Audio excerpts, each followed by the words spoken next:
Hello and welcome to the Bikes or Death podcast. This is Patrick and I'm your host. This is a show that talks about bike packing, adventuring, and the cool people who participate.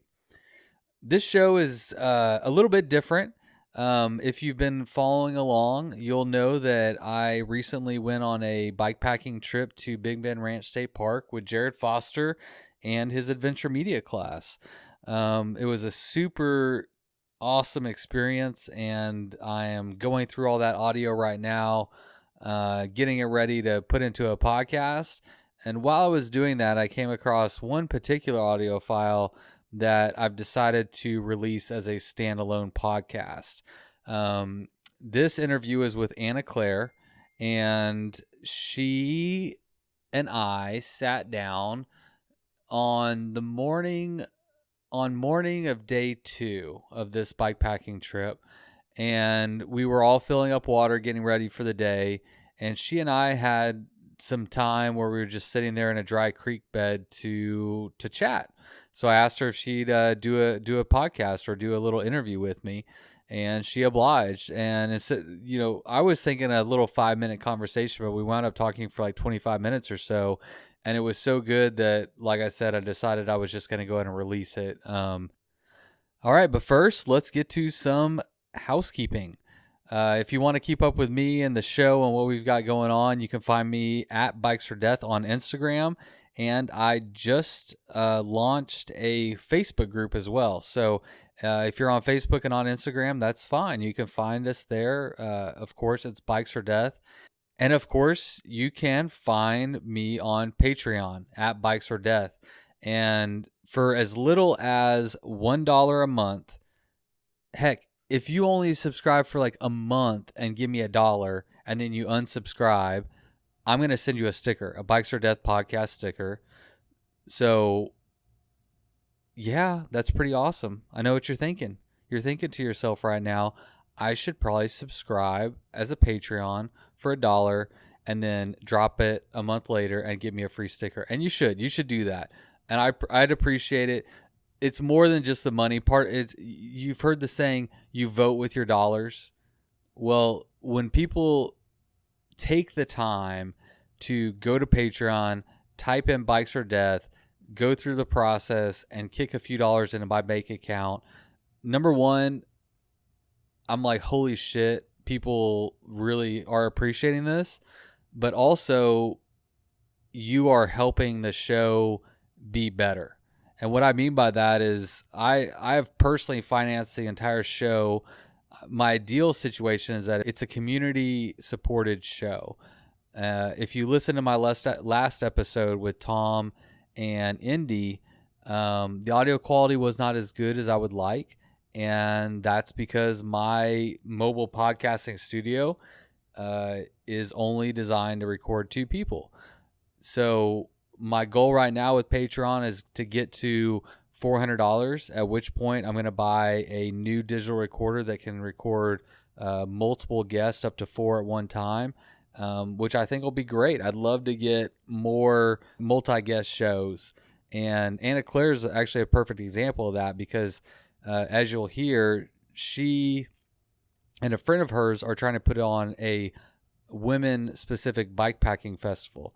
And I really want to interview both of those ladies together, and I will. It would be better if I had the right equipment. All right, I beat a dead horse. I get it. Go to Patreon and also like and subscribe to the show on iTunes or wherever you listen to your podcast. And that's it. That's all I have. Let's get to the show.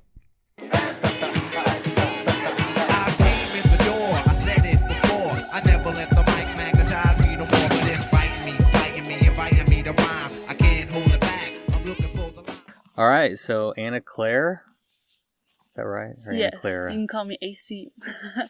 Anna Claire, yep.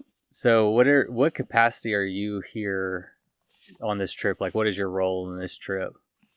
So I have a wilderness first responder certification. So I'm here kind of as the medic in the event of something happening. Since Big Bend is so remote, if someone were to get in a bad crash, you're looking at 2 hours to the nearest hospital, and that's after you get somebody out of the backcountry. So it's just nice to have someone who knows how to do that stuff. So that's why I'm here. And then I was also a student of the class last year. Was that your first experience in like having an experience like this?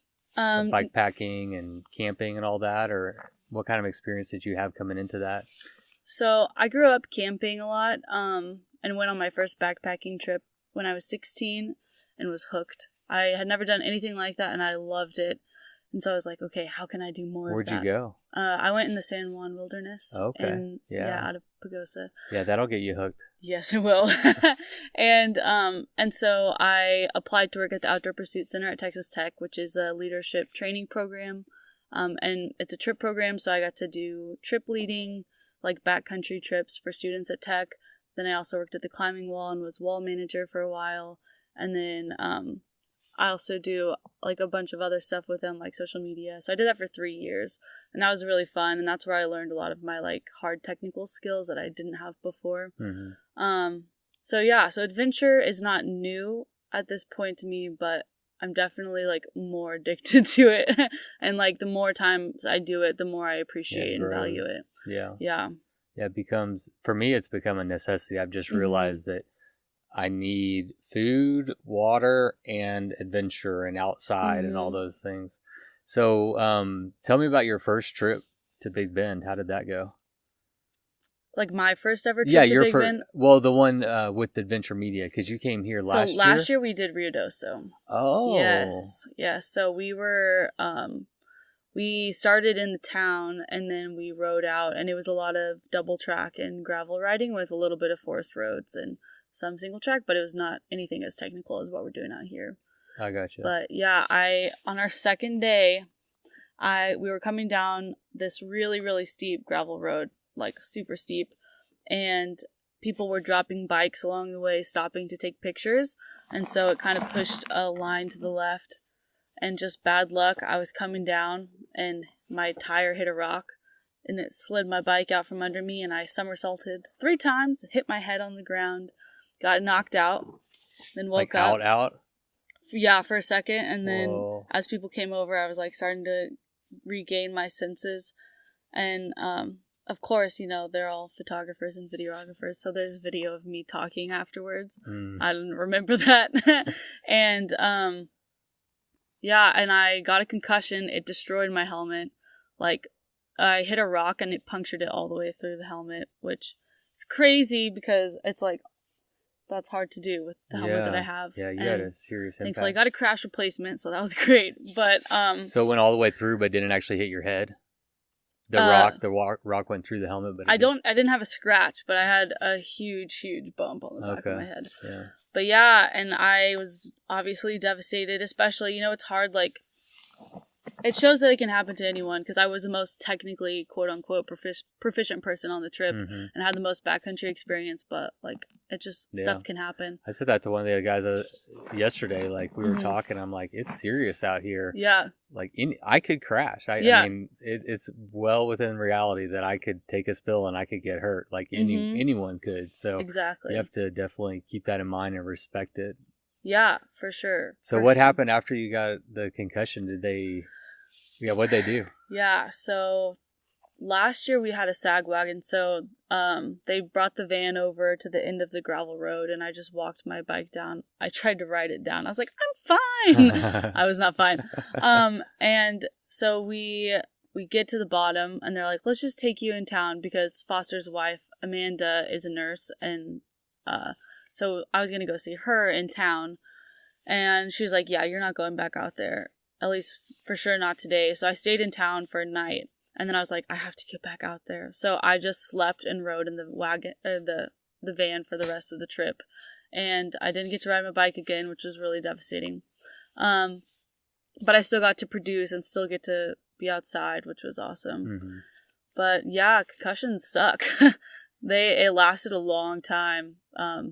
Just like headaches and pain and fatigue. Wow. But yeah. Is that when you decided to get your woofer? So I had it already. You did? Yeah, so I got that 2.5 years ago. Or this is my 3rd year of having it. Okay. Yeah, so Yeah, it was weird being like the person who had to be thinking through my symptoms even when Well, that's all what I that was going on in my wondering head. is you probably weren't thinking too clearly because you decided you were wanting to get back on your bike and you're like, oh, I'm fine. Yeah. When your training would probably tell you that that's a bad idea. Exactly. And I think that was one of the most challenging things was like advocating for myself, what I needed, what I wanted, muddling through that, and then making the call because I had to make that call. No one else made it for me. And so, yeah, because you don't want to seem like a quitter. Yeah. But like when you feel like vomiting all day long, it's like, I probably shouldn't. Yeah. We've all, well, maybe we all haven't, but I've definitely been in situations where it's like borderline. Okay, like what's the right thing to do here? Like, can I suck it up right now? Right. Or is this something bigger than sucking it up and I need to like call it or whatever? Exactly. And that can be a hard decision to make, especially when you're embarking on, something pretty fun. Mm-hmm. Yeah, and there's so much training leading up to it, but I was determined to get back in the saddle, so thankfully. How long after were you riding again? Well, hilariously, the only thing I could do without getting an insane, like, debilitating headache was ride my bike. So I just did a lot of road rides on my touring bike whenever I got back, and yeah, because I couldn't run or do any other working out. Yeah, that makes a lot of sense. I mean, when you're running, your brain's jiggling around and stuff. So, like, riding is pretty low in impact. Mm-hmm. Yeah. So how is the Big Bend experience for you so far? We're here on the morning of day 2, so we had one full day and getting about ready to go out on the trail again. So how are you feeling? Good. It's been amazing. I love Big Bend. It's my favorite place in the world. So getting to be out here and getting to be biking is awesome. And just like the crew that we have is so fun and so dynamic, and just like I've been blown away by how many people have never biked before coming to this class, or like just the level of commitment of anticipating something you want to be a part of and making your life work for that thing. So like a lot of people bought bikes in this past year to like spread purchases out so they could get ready for this, and I just think that's so cool. And it's just like such a testament to the value of experiences like this. Yeah, absolutely. How would you describe Big Bend to somebody? This is something that I personally struggle with, is trying to like put words to what Big Bend is. Do you think you can give it a shot? Man, I usually, if I'm talking to someone about Big Bend who hasn't been here, I'm like, I have traveled to a lot of places around the world, and this is still by far the best. And I mean, just it's rugged and it makes you work for it. And I think that that's what's special about it, is because even if you're car camping, you have to work for it to get out, at least in the state park. And you kind of get to earn it a little bit. And man, it's just so rugged and like remote, but so vast. And to have mountains and deserts all in a river, like all in this tight space, is just so cool. Man, yeah, I love it. I had a conversation with a ranger recently that I also think kind of sums up the culture of Big Bend. I was out here during the national park closures, so we were in the state park, and we were in the ranger station for the state park, and the guy was like, I was like, "How's your day going?" He's like, "Wow, not great. I moved out here so I wouldn't have to deal with people, and all I've been doing all day is dealing with people." Yeah. That's funny because I was here during the closure as well. Oh, and cool. we were at the state park and we talked to the rangers, of course, and how you doing? I mean, there was 20 people in the ranger station. Yeah. And every ranger was in there, and none of them they were all very friendly. Of course. But, yes. The people that live out here and work out here are not super social and want to deal with like a bunch of people. Yeah, exactly. And we need those kind of people, or else no one would work out here. Yeah, for sure. It's definitely, you have to know what you're getting into, but if you do, man, I have That's a friend awesome. that lived out here for a year, and he loved it. Their nearest neighbor was 45 minutes away. Oh my gosh. And That's a dream. but his wife got pregnant, and the hospital, like you said, is like Yes. I think it's actually 3 hours from his house, because he lived at Los Alamos. Oh yeah. So he had to get out of the park first, which took an hour and a half, and then another on. whatever it was to get to the hospital, and having to go for baby checkups and stuff. That gives you a good idea of like the vastness. Like he lived legitimately from his house inside the state park. It took him an hour and a half driving rugged back, country road, not even country, just backcountry roads, just to get to like a road that would take you 2 hours to the nearest hospital. Yeah. And they would do that just to go grocery shopping too. Yeah, it's crazy. Yeah. It's so crazy. What's your favorite? The mountains and the geology, or the stars at night? Oh man, the stars are, they're so incredible. My favorite is the ocotillo. It's my favorite plant. And I call them like little desert aliens, or they look like aggressive pipe cleaners. One of those two things. But yeah, the sky is insane, and every time I see it, I'm both sad and amazed. Just sad because, like, what did that look like before the invention of light, or the invention of the light bulb? Like before light pollution was as bad as it is now. What did our night sky look like? Yeah. So I get a little bit like, but yeah, that's one of the nice things about Big Bend is that it's one of the places on Earth, probably one of the fewer places on Earth where you can actually get just an incredible night sky view. And yeah, it's still dampened by light pollution, but I mean, it's if crazy. you live in the city and you've never been out to a place where you can really see the stars, you have no idea what you're missing out on. Yeah, being able to like wake up in the middle of the night in your sleeping bag and look up and see the arm of the Milky Way is insane. Yeah, like it's just magical.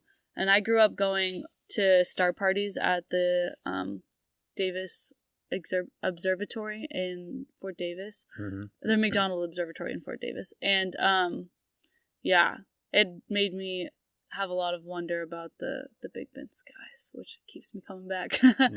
Yeah, I can't pick between the two. I love the geology and the night. Like I don't know. I have these debates with myself sometimes, like which one's better. Not that it matters; they're all good, but I love them both. The days are awesome because you're surrounded by just incredible views, and they expand so far. I mean, everywhere you look is a beautiful view as far as you can see. And then at night, you can see so far into the night sky. You can see the curvature. I mean, it's crazy. It makes you feel so small.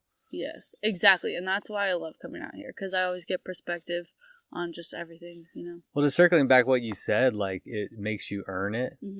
That's what I think adds to it being a special place, because Big Bend isn't going to give you anything. Like everything that you get, you earned it. You earned the experience, and when you finish, you can feel good about that because they didn't like hand it to you.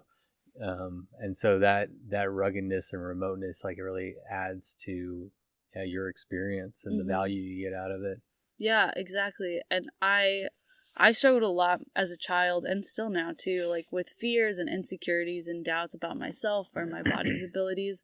And getting outside has been truly, like, not to be a cliche, but life-changing, in that I've learned to trust my body more, and like I can look back on things I've done and say, okay, I did that, I can do this. And like, I don't think that if you have those fears or insecurities, I don't think they ever go away. I think you just get better at mitigating them and creating a catalog that you can go back on and look at and say, okay, I did that, I can do this. And so that's so cool. Yeah, I do the exact same thing. It's all just a progression. You teach yourself you can do something, then you teach yourself you can do something else, and it's just a continuation. Yeah. So whenever I see people, I'm like, oh, I can never do that. And I don't say that anymore. I'm like, okay, I it's still crazy, but I can understand that there's a pathway to get to that. So I've had a very similar experience. That's neat. I want to talk about your bike packing festival. Yeah. What is it exactly? Yeah. So, man. Ladies only. Yeah. Well, only for now. Hopefully culture changes and we can make it a whole party for everyone. But, So one of my friends and I are really passionate about getting more people on bikes, and her name is Becky, and we work together at the Outdoor Pursuit Center. And she had an idea for a mountain biking festival, and since I do professional portrait photography and kind of have experience with marketing and business stuff, she was talking to me about it and asked if I wanted to be the person to partner with her on it. And so I was like, heck yeah. So I jumped in. That was about a year ago now, and we've slowly been working on things and meeting with people, trying to figure out, okay, can we actually make this happen? And she has the idea of doing it in Fayetteville because Fayetteville is trying to establish itself as more of a mountain biking center. They've been building out trails like crazy. And so when a lot of people go to Arkansas, they go to Bentonville for mountain biking, but Fayetteville wants to kind of get their name on the map.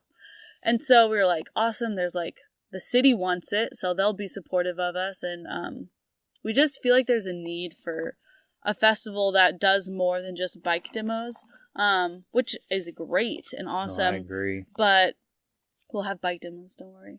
But we wanted something that could be more of a learning experience and community builder, because so for both she and I grew up in families that didn't do outdoor technical stuff at all and don't understand why we do it. And often just think danger, like be careful, be safe.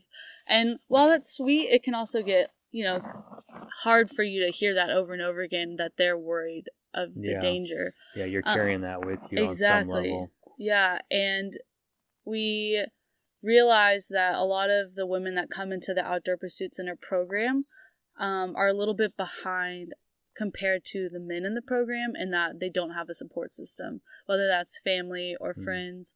They get told more often, like, why do you do that? How do you do that? Than the male counterparts. And just realizing that, like, to get into mountain biking, which is already a pretty male-dominated sport, there's barriers to entry. And so we want to make those go away. And so our festival, a little girl came up to her recently and was like, how old do you have to be to come to your festival? Aww. And she was 12. We were like, we'll make sure, we'll do 12 then. But yeah, we want it to be a place where people of all ages and all experience levels, like literally, if you rent a bike for our festival, that is fine. Yeah. Can come, and we'll do workshops. So things like basic bike maintenance, maybe more advanced bike maintenance. We'll do like how to, like some parking lot techniques, like how to sit in your saddle when you do this, and just like teach people how to ride that want that. And then we'll also do like wellness stuff, so race training, basic nutrition, how to pack for trips, and then we'll also do bike demos and a lot of group rides, because Fayetteville has awesome greenways and gravel riding and mountain biking. So we have a lot to work with, which we're really excited about. And it'll be also a camping festival, so people can camp on site of where the event's taking place. They can bike pack to the festival. Yeah, I'm kind of hoping that someone does that they ride the greenway and come hang out. But when are y'all hoping to launch that? So we're hoping to launch in the fall, like make it out there where people can start looking at it, and then plan is to hold the event this time next year. Okay, cool. Because have you heard that the ACA is releasing a new 1,000-mile route from Hot Springs to Bentonville? Yes. Yeah, so that would be cool. Like I could drive up to my wife could drive up to Hot Springs and then bike in and camp and bike out or something. Like, I love Northwest Arkansas and everything they have. Everything they have going on there, and how they're supporting bikers, cyclists, the community, and they're embracing it. Exactly. So it's like the perfect spot to hold a program like that. And like genuinely, that sounds awesome. Like doing something like that for women. I had the benefit of being a man. Like genuinely, like if you look at just the Girl Scouts versus the Boy Scouts, like I grew up going to Colorado and Wyoming, and we came out to Big Bend, and we did some very amazing things. But on the Girl Scouts, on the other hand, I think they sell cookies. I don't know what else. Yeah. I mean, I know they do a few other things, but I think they used to like teach like baking and stuff, Yeah, you know? no, they did. Yeah. And that's for sure. And like I want to say, like, it's awesome men. It's like not dudes' faults that this is our culture, but I think we're all responsible. It's not my fault. Someone yeah, created Boy Scouts exactly. or whatever, but the end result is, regardless of how we got here, women by and large probably come into these types of events with a deficit of some sort, with experience or riding bikes. Like you said, it's mostly male dominated, and I'm all for it. I mean, I want as many people riding bikes as possible, and everybody knows that women are the fastest growing segment of cyclists and the biggest opportunity for growth. Exactly. It's a good business move. Yeah, I get, like that's a whole population and demographic of people that want to ride, but like, I mean, you know, women specific bikes that are actually good are just now becoming more of a thing. Like, and it's hard to find gear. Like, that's another thing is I know there's some women on our trip here in Big Bend that had a really hard time finding stuff to fit their bikes because they're small. And yeah, it's just like, how can you bike pack on a small bike? How do you use the space best? And so I think that there's a lot of room for growth. That's a great one. My wife is 5'2". She rides an extra small frame, and so I had to get a custom frame bag for her. I research upon research trying to find something. I was blown away by the fact that nobody made a frame bag for a extra small Salsa Fargo. Like that's a pretty common bike packing bike. Okay, so I solved that problem. I got a custom one, and then I went to the saddle bag, and there's no clearance between the tire and the seat. And it took me 3 purchases. I like read the measurements. I'm like, I think this will work. And I finally found one. And so I'll put this out there. The only saddle bag that I found that works, and my wife has like 5.5 inches of clearance, is the Porcelain Rocket Mr. Fusion Mini. And if you know Porcelain Rocket, it seems like they're all limited runs. So you just have to watch and wait for one to come on. But those work awesome because there's a frame that hooks to the seat post. And so it's not going to bounce. And then it's a really good system. But more to your point, it was a huge struggle to try to figure out how to just simply outfit her bike. Like I have a wife that wants to go and ride. She wants to do these things. And it's like, okay, well, now let's talk about the how we're going to get you out there. And it wasn't easy. Yeah. And imagine if someone was doing all that research themselves with no prior experience and no one to go to, because like, I even get intimidated going into some bike shops in some places. Like if I say something wrong or don't know something about my bike, like I've had bikes taken out of my hands when I'm working on them, and I work as a bike tech. And like it still happens. And that it gets in your head and you're like, okay, even though I have years of experience, like this stuff still happens. And so, our goal is to like show people that even if those things might still happen, but like that doesn't change, you know, your abilities and hopefully bridge the gap that exists in a lot of the education or resources people have. Well, and you'll show guys too that women are badasses too. And you can I love your message. I love everything about it. It's so cool. So what can the bikepacking community do to kind of support y'all and help you maybe roll this thing out? Or is there anything you're looking for support? I mean, eventually we'll be looking for vendors. So if people want to come out and set up booths, to show their gear off or talk about their message or whatever. And but right now our big thing is getting funding. So we're trying to get investments. And we have a few, but that's our big next step, and then we can start making it happen for real. So if you're a bikepacking bag company and you want to make women specific bags, this would be the perfect time to launch it. It really would. I mean, you could go like hand in hand. That would be awesome. That's so cool. Well, all right. So if someone wants to like reach out to you to find out more about just you or the program, their mountain bike festival, I mean, how can they look you up? So we're working on getting a website set up and social media, but right now probably the best way would be to email me, which is annaclaire, ANNACLAIRE, photography@gmail.com. All right, sweet. Well, I can't wait to send my wife to your festival. Yes, and you can make it a family fair. You can come camp out. And... I'll come and hang out. Yeah. Yeah. We love that area. We just bought some land there, so any excuse I can get to go up there, yeah, I'm down to do it. For sure. All right, cool. Sweet, thanks. I think someone's going for that. All right. Thank you. Thank you so much. Hopefully you can appreciate and understand why I chose to release that episode as a standalone episode. She's amazing, a total badass, and I really want to support her and what her and her friend have, what her and her friend are trying to do. So if you're a business or an organization and you want to help these ladies put together an awesome bike packing festival specifically for women, reach out to her and let's help them out. Let's show them some love and let's make that happen, because I know a lot of people could benefit from that. All right. And once again, you can find me on Instagram at Bikes or Death if you want to keep up with me in the show. And I now have a Facebook page, so you can find me on Facebook at Bikes or Death. And one more time, Patreon, Bikes or Death. Let's make that new equipment a reality. Thanks, everyone. Now go ride your damn bike.